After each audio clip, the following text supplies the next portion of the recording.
তফসিল ঘোষণার মধ্য দিয়ে শুরু হয়ে গেল বাফুফে নির্বাচনের উত্তেজনা। আগামী 4 বছরের জন্য কারা আসবে বাংলাদেশ ফুটবল ফেডারেশনের দায়িত্বে জানা যাবে 26 অক্টোবর।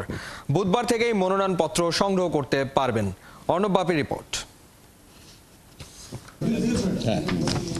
বছর জুড়ে মাঠের ফুটবল নিয়ে উত্তেজনা যেটুকুই থাকুক না কেন, 4 বছর পর পর বাংলাদেশ ফুটবল ফেডারেশনের নির্বাচনকে ঘিরে উত্তপ্ত হয় ফুটবল অঙ্গন। টেবিলের খেলায় থাকে অনেক হিসাব নিকাশ। শক্তিশালী প্যানেল নাকি স্বতন্ত্র নির্বাচন করে বাজিমাত করবে প্রার্থীরা, সেটা জানা যাবে আগামী সপ্তাহে। প্রধান নির্বাচন কমিশনার মেজবাউদ্দিন করেছেন বাফুফের তফসিল ঘোষণা। 9, 10, 12 এই 3 দিন ফর্ম নিয়ে যাবে। প্রতিদিন সকাল 10টা থেকে বিকেল 5টা পর্যন্ত বাফুফে সচিবালয় ফর্ম দেবে।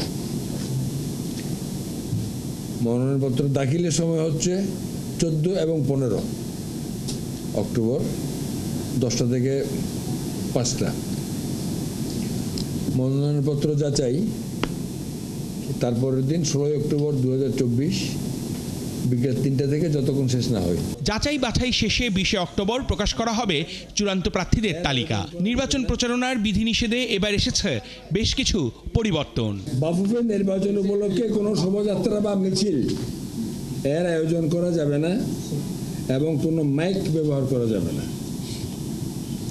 কোনো সমর্থক গোষ্ঠী অথবা অন্য কোনো ব্যানারে কোনো এক বা একাধিক প্রার্থীর পক্ষে প্রচারণা করা যাবে না। কোনো প্রার্থী কোনো পোস্টার, ব্যানার ইত্যাদি ব্যবহার করতে পারবেন না। রাজনৈতিক পট পরিবর্তনের পর থেকেই আত্মগোপনে রয়েছেন বাফুফের বর্তমান কমিটির বেশ কয়েকজন সহ সভাপতি ও সদস্য। দেশের বাইরে থেকে কেউ নির্বাচনে অংশ নিতে পারবে কিনা সেটা নিয়ে ওঠে প্রশ্ন। নর্মালি কোনো বাধা থাকার আমি কারণ দেখি না, যদি বৈধ পথে আসে। উনি যদি এটা আমাদের হাইকমিশনের মাধ্যমে দিয়ে পাঠাতে পারেন তাহলে মনে করবো যে অথেন্টিক। আর নাহলে কে পাঠাইলো, কত কাছে নিচে দিল, কেমন করে বুঝবো? দেশে আসেন, কেন এই দস্তখত চাপ দিচ্ছেন, আমি কেমন করে বুঝবো? সুতরাং ওই রাস্তায় যাওয়াই বুদ্ধিমানের কাজ না, ওটা জায়েজ কাজ হবে না।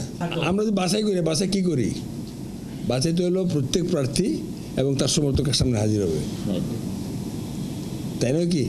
যিনি আসলেন না তিনি আইনত আমাদের শুনানিতে পরিপূর্ণভাবে হাজির হয়ে নাই, তাই না? তাহলে আমি কেমন করে তাকে বুঝতে পারবো?